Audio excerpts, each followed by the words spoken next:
এসেছি আমাদের আলোর যে R=2f এর প্রমাণটা আগের ভিডিওতে হয়ে গেছে, আর আজকে সেকেন্ড ভিডিও নিয়ে আবারও আমি চলে এসেছি। সেটা হচ্ছে তোমাদের সমান্তরাল কাচের স্ল্যাবের মধ্য দিয়ে আলোক রশ্মির কৌণিক চ্যুতি হয় না, কিন্তু পার্শ্ব সরণ ঘটে আর কি, মানে কৌণিক চ্যুতি শূন্য। তো সেই বিষয়টা নিয়ে আজকের আমাদের নতুন ভিডিও। তোমরা যারা আগের ভিডিওটি দেখোনি অবশ্যই দেখে নাও। তো আমি আগে আলোর যে সমস্ত প্রমাণগুলো আসে পরীক্ষাতে সেগুলো করে দেব, তারপরে আবার নতুন করে প্রত্যেকটা চ্যাপ্টার ওয়াইজ আমি কি টাইপের অঙ্ক আসে এবং সাজেশন ভিত্তিক কিছু জিনিস আমি গতানুগতিক ভাবে দিয়ে দেবো।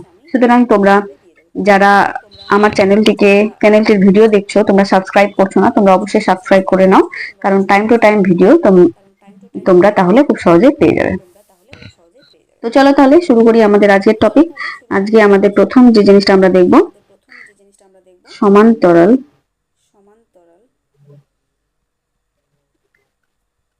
তরল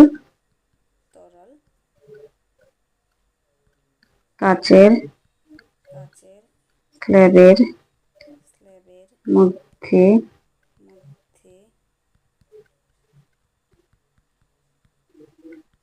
আলোক রশ্মির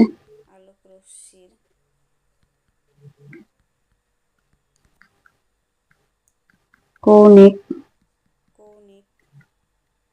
চ্যুতি শূন্য, এইটাই প্রমাণ করতে হবে আমাদের। এবার এখানে তোমাদের একটা জিনিস লক্ষ্য করো যে আমি এখানে চ্যুতি কথাটা উল্লেখ করেছি, তার মানে চ্যুতি যেহেতু উল্লেখ করা হয়েছে, তার মানে চ্যুতিটা কি সেটা আমাদেরকে এখানে দেখার পালা, তাই না? তাহলে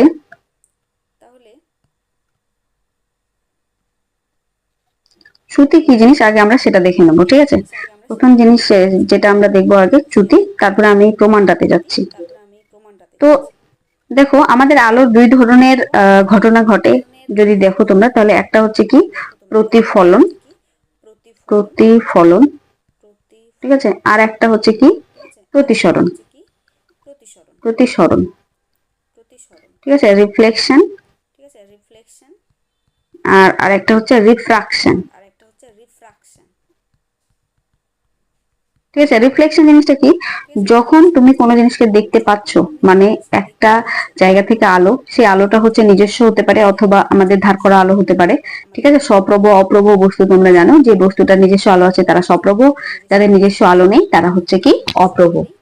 তো যখন কোনো আলো একটা বস্তুর উপরে আপাতিত হয়, মানে এক মাধ্যম থেকে অন্য মাধ্যমে, তোমরা এমন ভাবো যে তোমার হাতে টর্চ লাইট আছে, সেই টর্চ লাইট দিয়ে তুমি মনে করো যে দেওয়ালে বা কোথাও হচ্ছে টর্চ লাইটের আলো তোমরা আপাতিত করালে, তো তোমরা কখন দেখতে পাও? যখন ওই দেওয়াল থেকে আলো প্রতিফলিত হয়ে তোমার চোখে এসে পড়ে, তখন তুমি ওই তলটাকে দেখতে পাও। মানে প্রতিফলনের সাহায্যে আমরা কি করতে পারি? যে কোনো বস্তুকে দেখতে পাই, ঠিক আছে। এবার প্রতিসরণ জিনিসটা কি? প্রতিসরণ হচ্ছে আলোক রশ্মি যখন একটি মাধ্যম থেকে আরেকটি স্বচ্ছ মাধ্যমে তলে আপাতিত হয়, তখন আলো তার অভিমুখ পরিবর্তন করে সেই মাধ্যমে প্রবেশ করে।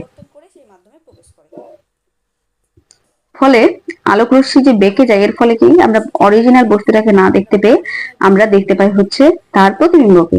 উদাহরণস্বরূপ তোমরা একটা গ্লাসের মধ্যে জল নিয়ে, সেই জলের মধ্যে তোমরা যদি একটা পেন ডুবে রাখো, তাহলে দেখবে তোমাদের মনে হবে যে পেনটা কি ভেঙে গেছে। তো আদৌ ভেঙে যায় না। তো এই জিনিসটা কার জন্য হয়? সেটা হয় প্রতিসরণের জন্য। ওকে, তাহলে দেখো মনে করো এটা হচ্ছে একটা মাধ্যম, স্বচ্ছ মাধ্যম, ঠিক আছে। উপরে মনে করো হচ্ছে লৌহ মাধ্যম, আর নিচে হচ্ছে তার তুলনামূলক হচ্ছে ঘন মাধ্যম। তাহলে আমি কি করছি, একটা অবিলম্ব টেনে দিলাম এখানে, আর আমার হচ্ছে এবার আলোক রশ্মি মনে করো আপাতিত হচ্ছে, ঠিক আছে। তাহলে এই যে আলোক রশ্মি আপাতিত হলো, বুঝা গেল? আলোক রশ্মি এসে কি হলো? আপাতিত হলো, এইভাবে আপাতিত হলো। এবার মনে করো এইভাবে করে আলোক রশ্মি কি হলো? আলোক রশ্মিটা এইভাবে করে হচ্ছে কি প্রতিফলিত হলো। এটা হচ্ছে প্রতিফলনের ক্ষেত্রে। আর তোমরা যদি প্রতিসরণের ক্ষেত্রে দেখো, সেক্ষেত্রে কি হবে? যে লঘু থেকে ঘন, আলোক রশ্মি যখন লঘু থেকে ঘন মাধ্যমে যায়, তখন আমি কি বললাম, তার অভিমুখ কিছুটা পরিবর্তন করে প্রবেশ করে। তাহলে ওর অ্যাকচুয়ালি যদি এই মাধ্যমটা, দুটো মাধ্যম, এই মাধ্যমটা আর এই মাধ্যমটা না থাকতো, তাহলে ও তো নিজের রাস্তা মতো চলে যেত, মানে হচ্ছে এইভাবে করে, মানে হচ্ছে সে এইভাবে করে চলে যেত, তাই না? যেমন ভাবে আসছিল তেমন ভাবে চলে যায়। কিন্তু যেহেতু সে কি করছে, যেহেতু সে মাধ্যম পরিবর্তন করছে, তো ওদের বেগের কিছুটা তারতম্যের কারণে সে তার অভিমুখ পরিবর্তন করে দ্বিতীয় মাধ্যমে প্রবেশ করে। মানে সে হয় অবিলম্বের দিকে বাগবে, না হলে অবিলম্ব থেকে দূরে বাগবে। তো এখানে কি হলো, অবিলম্বের দিকে বাগবে, কারণ লঘু থেকে ঘন হলে অবিলম্বের দিকে বাঁকে, আর ঘন থেকে লঘু হলে অবিলম্ব থেকে দূরে সরে যায়। এর ছোট ট্রিক যদি বলো, যে দুজন লোক আছে যে তোমাকে খুব বেশি ভালোবাসবে, ঘন ঘন তোমার খেয়াল রাখবে, তাহলে তুমি তার দিকে বাগবে। ঠিক আছে, তো লঘু থেকে ঘন, ঘন ঘন ফোন করছে, তোমার কেয়ার করছে, তুমি তার দিকে বাগবে। আর যদি তার থেকে এবার কেউ তোমাকে ঘন ঘন ফোন করছে থেকে লঘু লঘু, তাহলে কি সেখান থেকে অটোমেটিক দূরে সরে যাবে। এইভাবে করে তোমরা মনে রাখতে পারো ট্রিক এটা। ঠিক আছে, তাহলে এটা হচ্ছে আমাদের, মনে করো আমি এটাকে মনে করো আই দিলাম নাম, ইনসিডেন্ট অ্যাঙ্গেল, আর এইটা হচ্ছে আমাদের আর রিফ্র্যাক্টেড অ্যাঙ্গেল। ঠিক আছে, এখানে তুমি বুঝতে পারছো আই গ্রেটার দেন আর। আর তাহলে চ্যুতি কতটা হবে দেখো, ও যদি মাধ্যম পরিবর্তন না করতো তাহলে এইভাবে করে চলে যেত, তাহলে এই পুরোটা হচ্ছে আই, তাহলে ও রাস্তা থেকে কতটুকু সরে গেছে দেখো, এইটুকু সরে গেছে। ঠিক আছে, যাওয়ার কথা ছিল ওই হিসাবে ডট ডট লাইনটা দিয়ে, কিন্তু গেল তো এইভাবে, সুতরাং গেল এইভাবে, সুতরাং আমি কি বলতে পারি, যে এখানে চ্যুতি ও রাস্তা থেকে কতটা সরেছে দেখো, এই পুরোটা থেকে, মানে এই পুরোটা থেকে এইটুকু মাইনাস, এই পুরোটা থেকে যদি তুমি এইটুকু মাইনাস করো তাহলে এইটুকু পেয়ে যাবে, আর এটাই তো তার চ্যুতি। তাহলে কি হবে, আই মাইনাস আর। ওকে, বোঝা গেল আশা করি।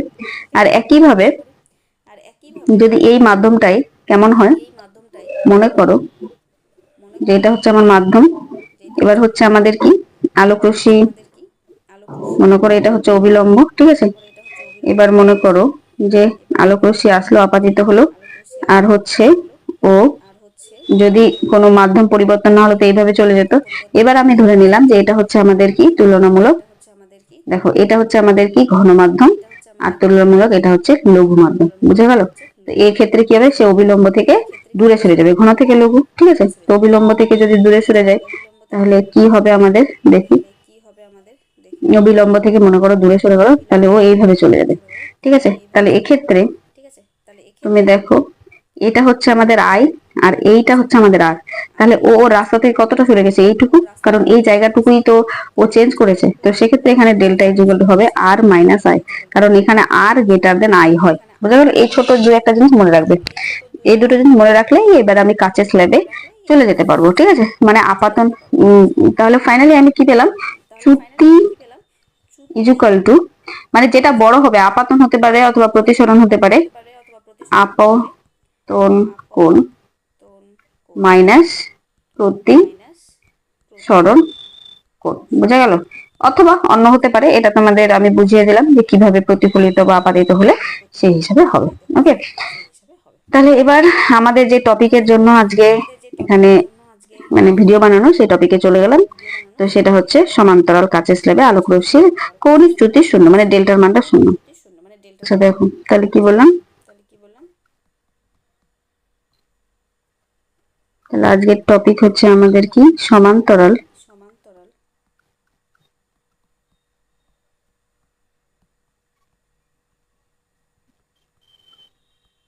কাচের স্ল্যাবে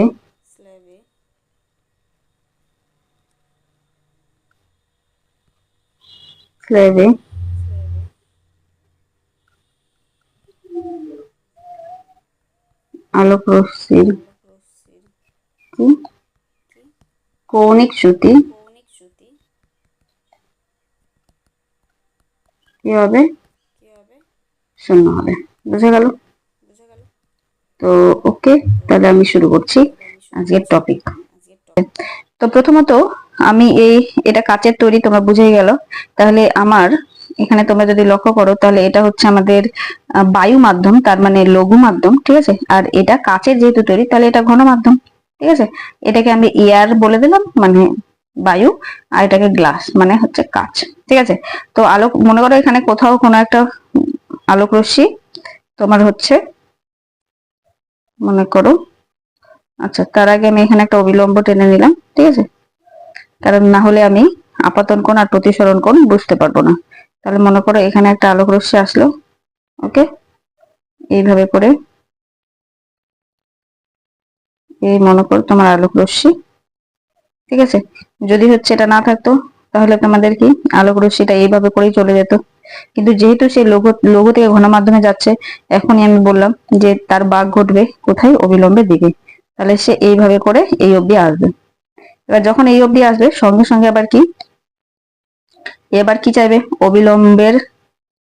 অবিলম্ব থেকে দূরে সরে যেতে, কারণ এবারে ঘন থেকে লঘু মাধ্যমে আবার সে বায়ুতে ফিরে আসছে। ঠিক আছে, তাহলে সে আবারও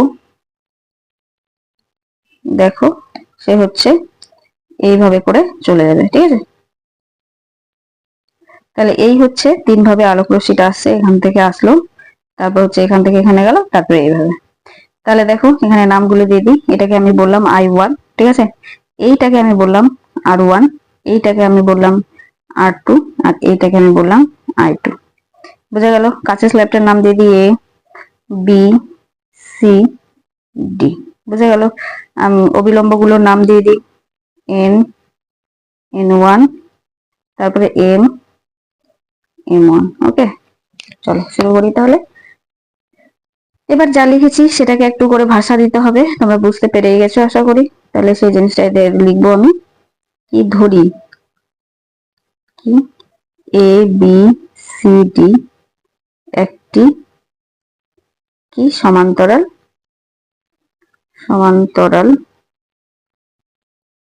রাল কিসের, কাচের স্ল্যাব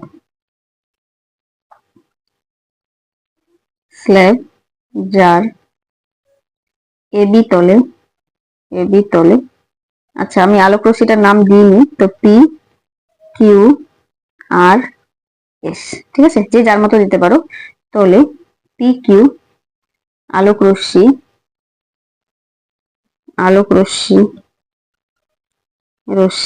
আপাতিত হয়ে কিভাবে গেছে দেখো, এই যে এইভাবে করে কিউ আর এস পথে প্রতিষ্ঠিত হয়েছে। তাহলে কিউ আর এস পথে কি হয়েছে, প্রতিসৃত হয়েছে। বোঝা গেল আশা করি। এবার দেখো এবি তলে আপাতন কোণ I1 আর প্রতিসরণ কোণ R1। তাহলে এটাও লিখে দিই, এবি তলে কি আপাতন কোণ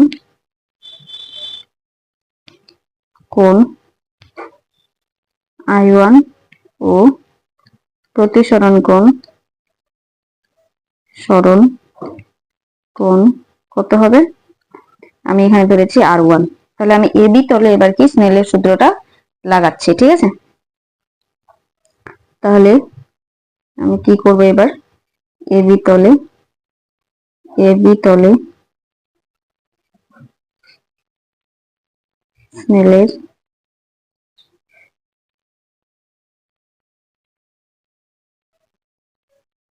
স্নেলের সূত্র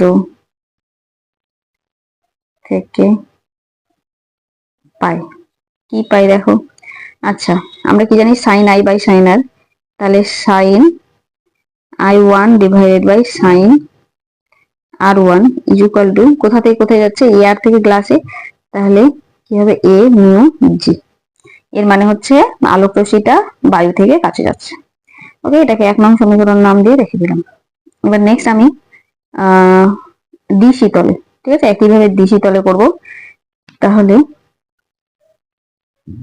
ডিসি তলে আপাতন কোণ কত, আপাতন কোণ আমি ধরেছি R2 ও এই যে এটা আপাতন কোণ না পরের তলটাতে, আর প্রতিসরণ কোণ এটা। তো ওই জিনিসটাকে এবার লিখবো জাস্ট। তাহলে প্রতিসরণ কোণ কত, I2। তাহলে আবারও কি ওই স্নেলের সূত্র কাজে লাগাবো। তাহলে অতএব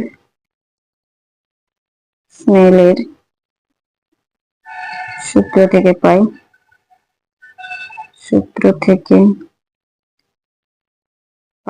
ঠিক আছে। তাহলে স্নেলের সূত্র থেকে কিভাবে কি করব দেখো, যে আপাতন কোণ এখানে R2 আর প্রতিসরণ কোণ এখানে I2, তাহলে সাইন আই বাই সাইন আর একই হবে। তাহলে সাইন R2 ডিভাইডেড বাই কি হবে, সাইন I2 ইকুয়াল টু কোথা থেকে কোথায় যাচ্ছে, এবার গ্লাস থেকে এয়ারে, কাছ থেকে বাড়িতে যাচ্ছে কিনা, তাহলে মিউ গ্লাস টু ইয়ার। বুঝা গেল? এটাকে আমি 2 নং সমীকরণ নাম দিচ্ছি।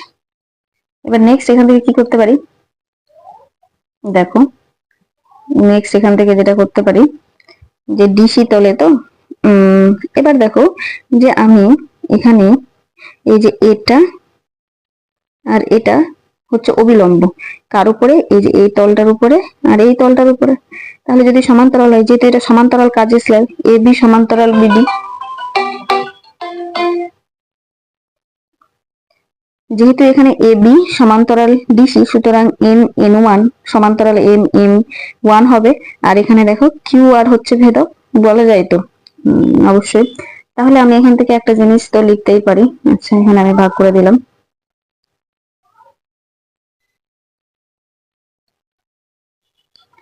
তাহলে কি লিখতে পারি, এন এন ওয়ান সমান্তরাল M N one O Q R ভেদক। ওকে, যদি এটা হয় তাহলে আমরা দেখতে পাচ্ছি যে এই কোণটা আর তোমাদের এই কোণটা কোন কোণ, একান্তর কোণ আমাদের। তাহলে এখান থেকে R1 ইকুয়াল টু কি হবে, R2। ঠিক আছে, আর এটাই আমি 2 নং সমীকরণে বসাচ্ছি। তাহলে 2 নং সমীকরণে R1 ইকুয়াল টু R2 বসিয়ে পাই। তাহলে কি হবে, 2 নং সমীকরণটা আমাদের ক্ষেত্রে কি ছিল, এই যে সাইন R2 যেভাবে সাইন I2। ঠিক আছে, তাহলে আমি মানটা বসাচ্ছি। তাহলে কি হবে, এখান থেকে সাইন R2 এর জায়গায় আমি R1 বসালাম, R1 divide by sine I2 equal to কি হবে, এ জি মিউ এটা হচ্ছে 3 নং সমীকরণ। ঠিক আছে, চলো এবার আরেকটা জিনিস আমাদের এখান থেকে জানা আছে হয়তো, সেটা কি দেখো,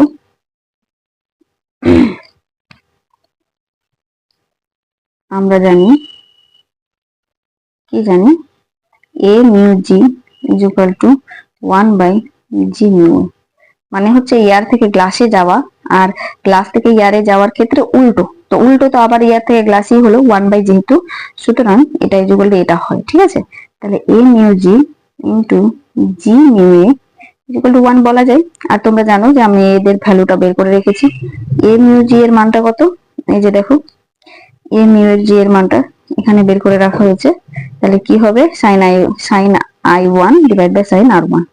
ওকে, তাহলে আমি মানটা বসাচ্ছি এখানে। কি হবে যে sine I1 divide by sine R1 into, আর এক্ষুনি হচ্ছে এটা আমরা বের করলাম, এই যে এখানে দেখো এই যে এই জায়গাটাতে। ঠিক আছে, তাহলে এখান থেকে আমি এবার মানটা বসাচ্ছি, sine R2 divide by sine I2 equal to 1। তাহলে আমার এখানে R1 হবে, সরি এখানে 1 হবে। ঠিক আছে, মান বসে তাহলে এটা কেটে গেল। তাহলে কি হলো, সাইন I1 ইকুয়াল টু কোনাকুনি গুণ করে সাইন I2। তাহলে এখানে I1 ইকুয়াল টু I2, তাহলে I1 minus I2 equal two 0। তাহলে এটাই তো আমরা কি হিসাবে দেখি, এই জিনিসটাকে তো আমরা হচ্ছে চ্যুতি হিসাবে দেখি, আপাতন কোণ মাইনাস প্রতিসরণ কোণ। বুঝা গেল? তো সেক্ষেত্রে আমরা কি বলতে পারি এখান থেকে, যে কৌণিক চ্যুতি শূন্য। তাহলে ওই একই জিনিস, অতএব চ্যুতি কৌণিক